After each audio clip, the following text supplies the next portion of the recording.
this is Neha. Please subscribe Chandika World. Hi, this is Neha. Please subscribe Chandika World.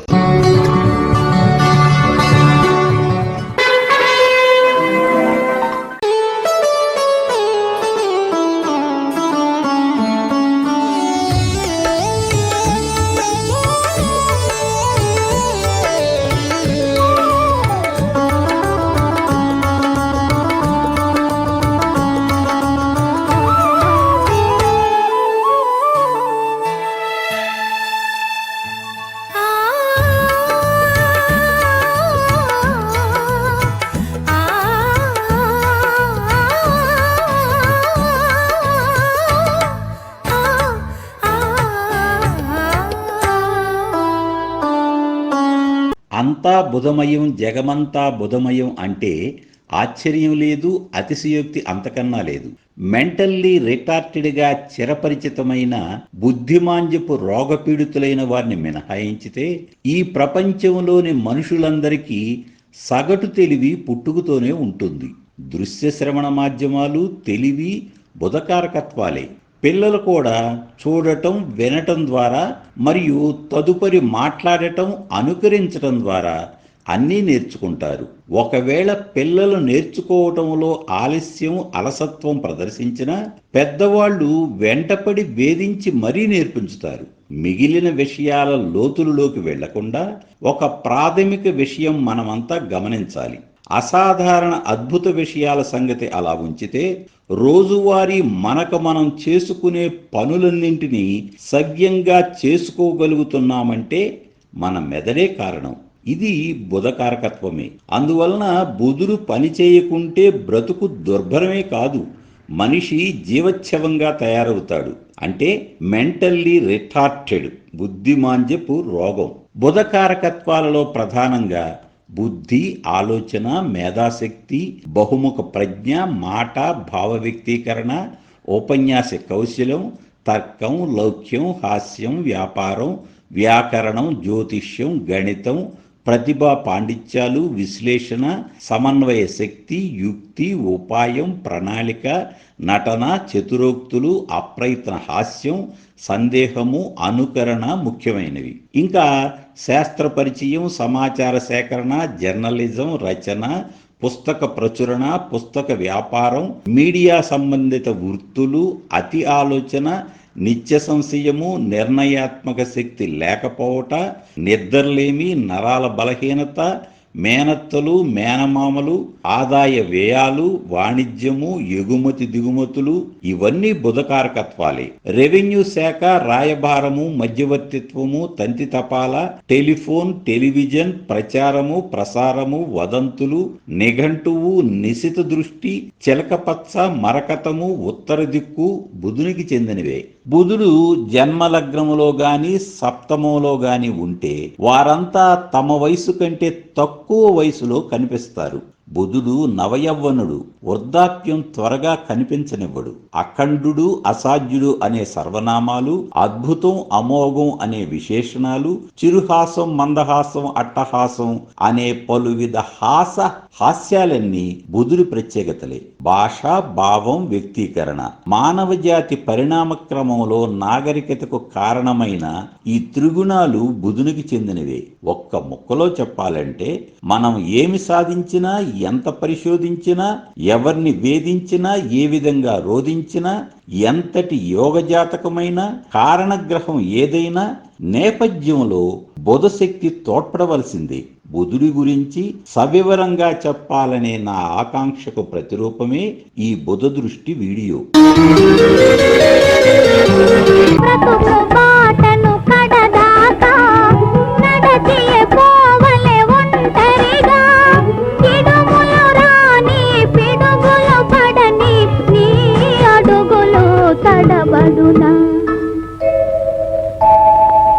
సర్వకాల సర్వ అవస్థలయందు మెలకువగా ఉండటం బుధగ్రహ కారకత్వం. అంటే తనకు తన చుట్టూ జరుగుతున్న సంఘటనలు, ఏర్పడుతున్న పరిస్థితుల పట్ల అప్రమత్తంగా ఉండగలగటం. ఇది మనుషులకు దేవుడిచ్చిన వరం. తెలివి అంటే ఇదే. అందుకే తెలివి తక్కువగా ప్రవర్తించే వారిని నిద్రపోతున్నావా అని తిడుతుంటారు. జాతకంలో బుధునిపై పాపగ్రహ దృష్టి ఉంటే తెలివిని మోసగించటానికి ఉపయోగిస్తారు. దీన్ని అతి తెలివి అంటారు. ఒక రకంగా చెప్పాలంటే పనికి మాలిన తెలివి. మా బంధువు ఒక ఆమెకు రోగం వచ్చి ప్రాణాంతక పరిస్థితిలో తనకు రోగం తగ్గితే తిరుమల శ్రీ వెంకటేశ్వర స్వామి వారికి నిలువు దోపిడీ ఇస్తానని మొక్కుకుంది. రోగం తగ్గింది, కానీ ఒంటి మీద ఉన్న 10 తులాల బంగారం శ్రీవారి హుండీలో వేయటానికి ఆమెకు మనస్కరించలేదు. అతి తెలివి గల మరొక ఆమెను సలహా అడిగింది. ఆ బంగారాన్ని 2000 రూపాయలకు సొంత కూతురుకు అమ్మి ఆ విధంగా వచ్చిన 2000 రూపాయలను హుండీలో వేయమని సలహా ఇచ్చింది. అంటే నగలు అమ్మిన డబ్బు స్వామివారికి సమర్పించాము కదా అని వారి లాజిక్కు. ఈ తర్కానికి అతి తెలివికి చేసిన మోసానికి కలుషితుడైన బుధుడే కారకుడు. ఒకవేళ బుధునిపై శుభగ్రహ దృష్టి ఉంటే బుధుని కారకత్వం సమన్వయ ప్రతిభగా వ్యక్తీకరింపబడుతుంది. బుధుడు లగ్నములో ఉంటే జాతకులు మధ్యస్థపు ఎత్తు కలిగి కాస్త చురుగ్గా నవ్వు ముఖంతో ఉంటారు. దానికి తోడు వయసు తక్కువగా కనిపిస్తారు. 40 వచ్చినా పెళ్లి కాలేదంటే నమ్మేటట్లు ఉంటారు. బుధునికి సంబంధించిన అతి ముఖ్యమైన విశేషమేమంటే రాశి చక్రంలో పరిపూర్ణ నరరాశులైన మిథున కన్యలకు అధిపతి. పైగా తెలివికి కారకుడు బుధుడే కావున మిథున కన్యా రాశులు జన్మలగ్నాలైన, చంద్రలగ్నాలైన, రవి లగ్నాలైన జాతకులు అత్యంత తెలివి కలిగి ఉంటారు. బుధునుకు కన్యారాశి ఉచ్చరాశి, పరమోచ్చ 15వ డిగ్రీ. మీనరాశి బుధునుకు నీచరాశి, పరమనీచ 15వ డిగ్రీ. కాలపురుషుని అంగములలో బాహువులు మిథున రాశి, ఉదరం కన్యారాశి. బుధుడు పాపులతో కలవని ఎడ్ల శుభుడు. బుధుడు తాను ఉన్న రాశి నుండి సప్తమ దృష్టితో 7వ స్థానమును అందుండు గ్రహములను వీక్షించును. బుధునకు రవి శుక్రులు మిత్రులు, చంద్రుడు శత్రువు, కుజగురు శని సములు. బుధునికి చెందిన మిథున కన్యలు 2 ద్విస్వభావ రాశులే. అందువలనే బుధునికి నిర్ణయాత్మక శక్తి తక్కువ, ఎటూ తేల్చుకోలేని ఊగిసలాట ఎక్కువ. మిథునం వాయుతత్వరాశి, కన్య భూతత్వరాశి. ఈ కారణంగా బుధ జాతకులలో ఓర్పు, కలుపుకోలుతనం 2 ఎక్కువే. బుధుడు వైశ్యవర్ణం, డబ్బు విషయంలో గట్టిగా ఉంటారు, పిసినారితనం ఎక్కువ. బుధుడు రజోగుణం గలవాడు, నపుంసక గ్రహం, ఆకుపచ్చ రంగు. వారాలలో బుధవారం బుధగ్రహ అధీనం. బుధునిది భూతత్వం, ఉత్తర దిక్కుకు అధిపతి. బుధుడు నైసర్గిక శుభుడని పాపులతో కలిసిన సందర్భంలో పాపగ్రహమని ముందుగానే చెప్పుకున్నాం. బుధుడు ఒక్కొక్క రాశిలో 30 రోజులు సంచరించును. శరీర ధాతువులలో బుధుడు మేధాశక్తికి కారకుడు. ఇతరులను విమర్శించుట, హాస్యప్రియత్వం, విష్ణుభక్తి బుధుని మరికొన్ని కారకత్వాలు. అశ్లేష, జ్యేష్ఠ, రేవతి బుధునికి చెందిన నక్షత్రములు. ఇవి వరుసగా జలరాశులైన కర్కాటక, వృశ్చిక, మీనరాశులలో ఉండటం ప్రత్యేకం. అందువలనే ఏమో బుధ జాతకులు ఒకంత కలుపుగోలుతనం, చొరవ కలిగి ఉంటారు. యవ్వనులుగా కనిపించటం, సరస సంభాషణ నైపుణ్యం వలన కూడా ఇతరులు త్వరితంగా వీరితో ఆకర్షణలో పడతారు. మేష లగ్నమునకు బుధుడు తృతీయ షష్టాధిపతిగా పాపి. వృషభ లగ్నమునకు ద్వితీయ పంచమాధిపతిగా శుభుడు. మిథున లగ్నమునకు లగ్న చతుర్థాధిపతిగా తటస్థుడు. కర్కాటక లగ్నమునకు తృతీయ వ్యయాధిపతిగా పాపి. సింహ లగ్నమునకు ద్వితీయ లాభాధిపతిగా పాపి. కన్యా లగ్నమునకు లగ్న దశమాధిపతిగా తటస్థుడు. తులా లగ్నమునకు భాగ్య వ్యయాధిపతిగా శుభుడు. వృశ్చిక లగ్నమునకు అష్టమ లాభాధిపతిగా పాపి. ధనుర్లగ్నానికి సప్తమ దశమాధిపతిగా పాపి. మకర లగ్నమునకు షష్ఠ భాగ్యాధిపతిగా శుభుడు. కుంభలగ్నమునకు పంచమ అష్టమాధిపతిగా తటస్థుడు. మీన లగ్నమునకు చతుర్థ సప్తమాధిపతిగా పాపి. జన్మలగ్నమందు బుధుడున్న ఎడ్ల చురుకైన బుద్ధి, తెలివి, లౌక్యం, నేర్పు, ఓర్పు, మాట కూర్పు, విద్యా, సాహిత్య, గణిత, జ్యోతిష్య, కళా ప్రావీణ్యతలు ఉంటాయి. నవ్వు ముఖం మరియు ఆకర్షణీయమైన రూపం కలిగి ఉంటారు. ద్వితీయమందు బుధుడున్న ఎడ్ల అందంగా ఉంటారు. కాస్త అతిగా మాట్లాడతారు. ద్వితీయ భావకారకత్వాలైన విద్య, వాక్కు, కుటుంబము, ధనము అన్నీ మెరుగ్గా ఉంటాయి. మాటల ద్వారా డబ్బు సంపాదిస్తారు. టీచర్స్గా, ట్రైనర్స్గా, లెక్చరర్స్గా, మత ప్రవక్తలుగా, ప్రవచనకర్తలుగా, స్టాండింగ్ కమెడియన్స్గా, మిమిక్రీ ఆర్టిస్టులుగా, డబ్బింగ్ కళాకారులుగా, యాంకర్స్గా రాణిస్తారు. సంభాషణలో హాస్యం, చతురత తొంగి చూస్తుంటాయి. వాక్కు మధురంగా ఉంటుంది. వ్యాపారంలో రాణించగలరు. తెలివి, లౌక్యానికి కొదవు ఉండదు. తెలివి, మాటకారితనంతో డబ్బు సంపాదించగలరు.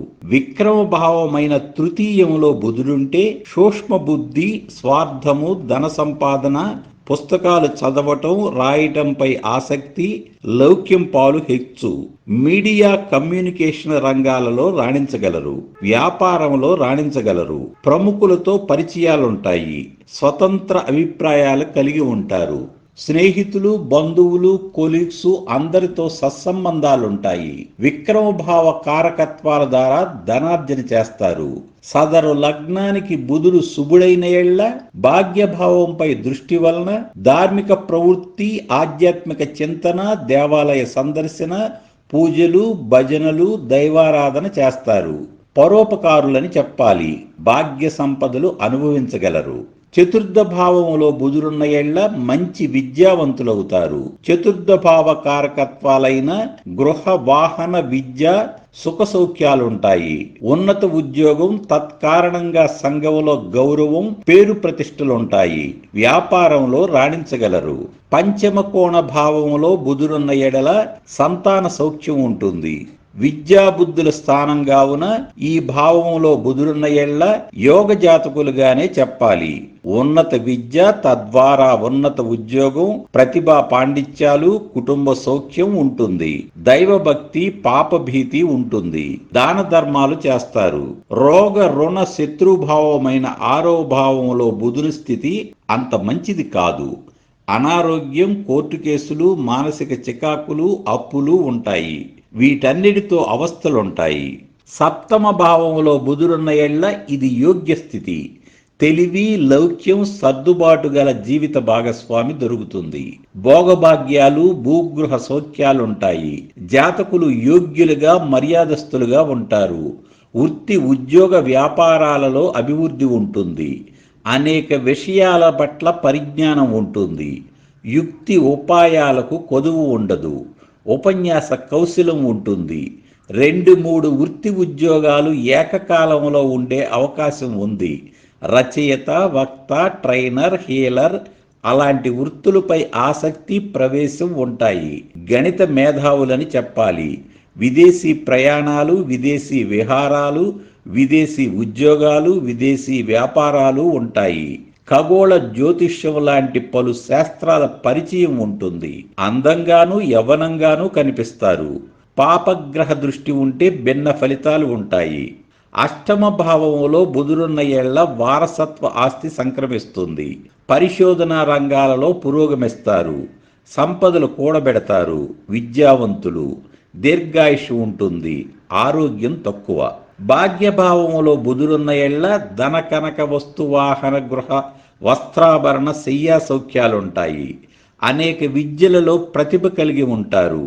దైవభక్తి కలిగి అనేక దేవాలయాలు, యాత్రాస్థలాలు సందర్శిస్తారు. కళత్ర సౌఖ్యం, సంతాన సౌఖ్యం, పిత్రార్జితం, వ్యాపారాభివృద్ధి అన్నీ లభిస్తాయి. 10వ స్థానమైన రాజ్యభావంలో బుధుడున్న ఎళ్ళ యోగదాయకమే.